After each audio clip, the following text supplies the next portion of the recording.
ఫిబ్రవరి 14న Telangana assembly budget సమావేశాల వేళ ఈ రోజు తీవ్ర ఉద్రిక్తత చోటు చేసుకుంది. ఇక మీడియా పాయింట్ వద్దకు వెళ్లేందుకు బీఆర్ఎస్ నేతలు యత్నించారు.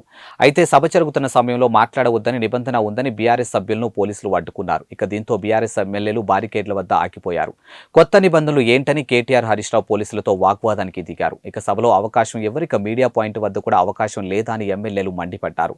సీఎం రేవంత్ రెడ్డి స్థాయికి తగిన విధంగా దుర్మార్గంగా మాట్లాడుతున్నారని ఆరోపించారు. ఇక ఇనుప కంచెలు తీసివేశామన్నారు. మళ్ళీ ఇక్కడ ఆంక్షలు ఎందుకు అని అన్నారు. అనుమతి ఇస్తారా లేక కంచెలు బద్దలు కొట్టాలా అని మండిపడ్డారు. ఇక అసెంబ్లీలో గొంతు నొక్కడం, ఇక్కడ కూడా గొంతు నొక్కడమేనా అని ప్రశ్నించారు. ఇక పోలీసులు అనుమతించకపోవడంతో మంత్రి హరీష్ రావు, కేటీఆర్ ఎమ్మెల్యేలు అసెంబ్లీ ఆవరణంలో బైఠాయించి నిరసన తెలిపారు. ఇదే మీ రాజ్యం, ఇదే మీ రాజ్యం, కంచెల రాజ్యం, పోలీస్ రాజ్యం. జై తెలంగాణ, జై తెలంగాణ. జై కాంగ్రెస్ పార్టీ నైజం దొంగల లెక్క, రౌడీల లెక్క వ్యవహరిస్తున్నారు. దీన్ని అందరూ కూడా ఖండించాలని చెప్పి విజ్ఞప్తి చేస్తున్నాం.